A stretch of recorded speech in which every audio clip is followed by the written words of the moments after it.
दाख्लैबावै जों नुदों जे रनज पेगुआ क'क्राझाराव दावबायहैदों दा बे खामानिखौ बिथांमोना 2 बोसोराव मावनो हायाखै थांनाय डिसेम्बर दानाव चिफ मिनिस्टारा डाइरेक्शन होबाय दिनैसिमबो मावनो हायाखै आरो दिनै बिथाङा बिबिसनानि बाथ्रा बुंदों दा एकर्डनि कुनु मोनसे क्ल'जआ कुनु कारनाव इमप्लिमेन्ट जायाबासिनो थानायखौ जों मालाबाबो गनायनानै लाया थामोनथा बर' हारिनि मोनथाय बर' हारिनि अधिकार जौगानायनि आरो शान्ति गायसननायनि सार्थआव एकर्डआ जादों आरो कमिटमेन्टनि आधाराव एकर्डआ जादोंब्ला कमिटमेन्टखौ फुलफिल खालामनांगोन सोरबा मन्थ्रिया बिबेसना खालामगोन होनना बुङोब्ला बिखौ एबसुआ मालाबाबो गनाया आरो बिखौ आं सोंखारियो जोंखौ प्र' बर' मिडियाम प्र' इंलिश मिडियाम डिभाइड खालामनायनि मोनसे परिकल्पना दिनै जों नुनो मोन्दों आरो बेयो मालाबाबो जोंनि थाखाय गनायथाव नङा जुदि मोननै मोनथाम साबजेक्टखौ जुदि बर' मिडियाम जाबसिनोब्ला असमिया मिडियाम जाबसिनोब्ला बा माने बेयाव होफायोब्ला बेथ' इंलिश मिडियाम नायनि कुनु मिनिं थानाय नङा बे मोनसे मिनिंलेस माने एक्सारसाइज आरो आसाम सरकारनि बे गासै डिसिसनखौ जों कुनु कारनाव मानिनाय नङा आसाम केबिनेटनि मोनथाम डिसिसन 1 नम्बरा जाबाय थाखो 3निफ्राय थाखो 10सिम बिगियान आरो सानखान्थिखौ इंराजियाव फोरोंनाय आरो 2 नम्बरा जाबाय थाखो 6निफ्राय थाखो 10सिम पेरेरेल डुवेल मिडियाम बर' मिडियामाव इंराजि असमिया मिडियाम बा बेंगलि मिडियामाव इंराजि आरो साबसिन हामसिन मोजांसिन हाई स्कुल बा हायर सेकेन्डारिखौ CBSE इंलिश मिडियाम खालामनाय बे मोनथाम डिसिसनजों लोगोसे सोलोंथाइ बिफाननि मोनसे डिसिसन जे आसामाव आरो गोदानै स्कुल प्रभिन्सियेलाइज खालामनाय जानाय नंलिया बे मोनब्रैबो डिसिसननि हेंथायै बा बेखौ जोङो खुद्रिनानै आसाम साहित्य सभा आसु बर' थुनलाइ आफाद एबसु जोङो ज'यै हाबा मावबाय थादों आरो बर' थुनलाइ आफाद आरो एबसुआ आलादायै जोङो आसामनि गोबां जायगायाव गोबां जिल्लायाव बर'नि जायफोर सोलोंथाइ बिथिङाव सांग्रां समाज बिथिङाव सांग्रां आरो हारि आरो समाज आरो थुनलाइनि थाखाय जायफोरा हाबा मावलांबाय बिथांमोनखौ लानानै अपिनियन बिल्डिंनि थाखाय जोङो सुबुं सांग्रांथि मेल जों लाबाय थादों दिनै उदालगुरि जिल्लानि बे उदालगुरि कलेजाव जादों बाथ्राया स्पस्ट बे जिखिनि मोनब्रै डिसिसन बेखौ कुनु कारनाव जों मानिया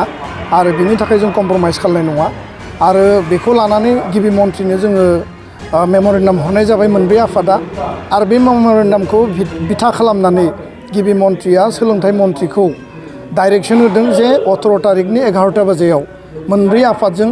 आसामनि सोलोंथाइ मन्थ्रि रनज पेगुआ जों रायलायगोन आरो बे रायलायनायाव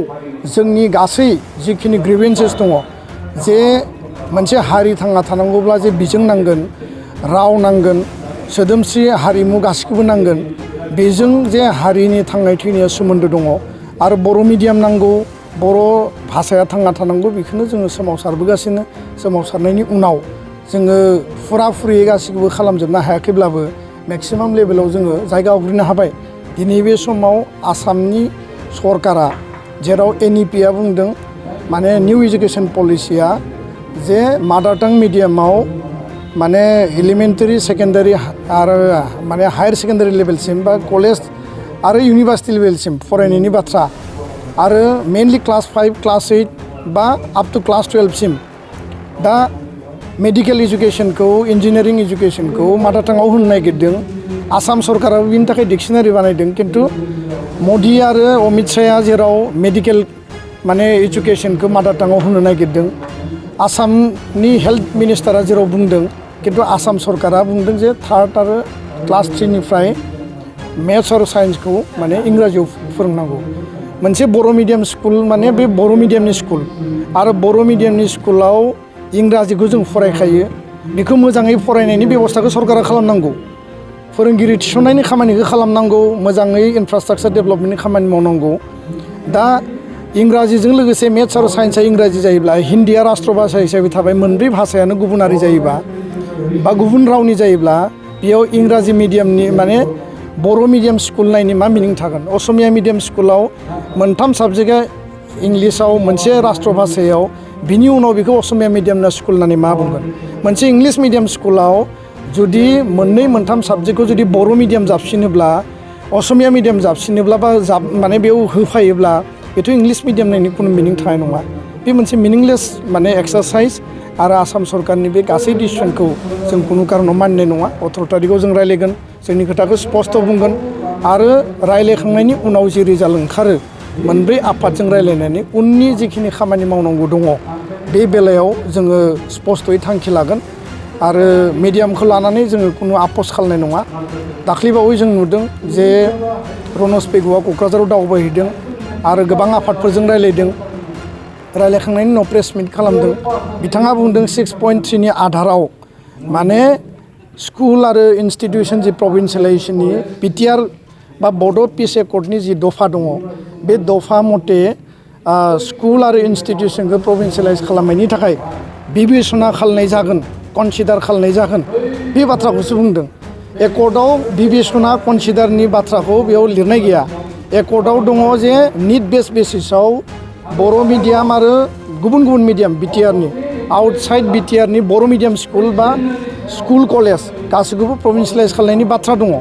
दा बे खामानिखौ बिथांमोना 2 बोसोराव मावनो हायाखै। थांनाय डिसेम्बर दानाव चिफ मिनिस्टारा डाइरेक्सन होबाय, दिनैसिमबो मावनो हायाखै आरो दिनै बिथाङा बिबेसनानि बाथ्रा बुंदों। दा एकर्डनि कुनु मोनसे क्ल'जआ कुनु कारनाव इमप्लिमेन्ट जायाबासिनो थानायखौ जोङो मालाबाबो गनायनानै लाया आरो बिथांमोना एकर्डनि स्पिरिटखौ गोथौयै गुवारै बुजिथों आरो आन्दलननि उनाव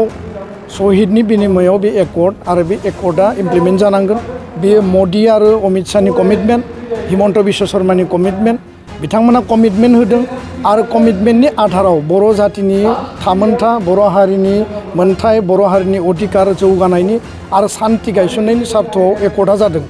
आरो कमिटमेन्टनि आधाराव एकर्डआ जादोंब्ला कमिटमेन्टखौ फुलफिल खालामनांगोन। सोरबा मन्थ्रिया बिबेसना खालामगोन होनना बुङोब्ला बिखौ एबसुआ मालाबाबो गनाया आरो बेखौ आं सोंखारियो। दा बेखायनो नैबे गासै मेटारखौ लानानै जों उननि समाव सावरायबावगोन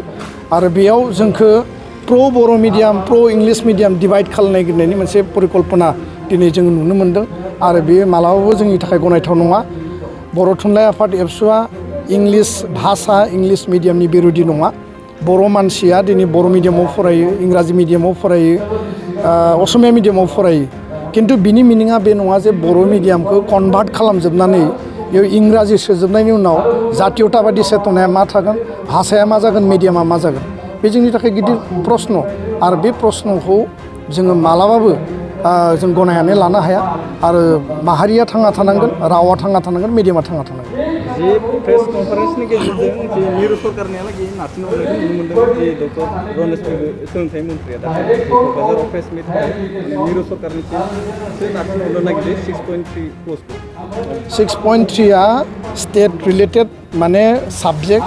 आरो 6.3खौ इमप्लिमेन्टेसननि थाखाय भारत सरकार, आसाम सरकारखौ डाइरेक्सन हरदों आरो बे बाथ्राखौ हम डिपार्टमेन्टनि अफिसियेलफोरजों दाख्लैबावै दिल्लीनि 8 तारिखआव जानाय मिटिङाव स्पष्टयै रायलायनाय जादों आरो बिथांमोना बे खामानिखौ मावनो हायैनि थाखाय भारत सरकारा स्टेट गभर्नमेन्टनो इन्सट्राक्सन हरगोन बे बाथ्राखौबो स्पष्ट बुंदों। दा बे इडुकेसन डिपार्टमेन्टआ स्टेटनि साबजेक्ट, नो डाउट बेयो सेन्ट्रेलावबो दङ आरो बे मेटारा जिहेतु स्टेटनि, बिथाङा बेखौ मावनायनि फारसे माने जिखिनि इन्टारेस्ट देखायनांगौ बे इन्टारेस्टनि बेलायाव जोङो थांनाय समनिफ्राय जिखिनि सावरायबाय जों खम नुदों आरो बे मेटारखौ लानानै जों गिबि मन्थ्रिजों सावरायगोन। गिबि मन्थ्रिया मा बुङो बिथांनिफ्रायसो जों एन्सारखौ खोनासंनो लुबैदों। 17 तारिखनि उनाव मा बिकल्प लागोन नोंथांमोना? जे 17 तारिखआव मिटिं जाखांनायनि उनाव बिनि आउटकामा मा जायो बेखौ बिथा खालामनानै मोनब्रै आफादजों जों सावरायगोन। मोनब्रै आफादनि टेबोलाव जि डिसिसन जायो, जि लेभेलाव थांनांगौ बे लेभेलनि खामानिखौ जों मावलांगोन। नोंथांनाव हान्थु, सिं, गोदोना, आखाइ, आखाइनि आसि, सिंस्रि, दाफोना सानाय, आफादावनि सानाय, आथिं मिजुनाय सानाय, खर' जरा सानाय, आथिं फारनैबो बोलो मोनै जानजि सानानै आथिङाव साहैनाय, जायखिजाया गोजामनिफ्राय गोजाम सानाय जादोंब्ला नोंथांमोना जिंगासिनो नांला।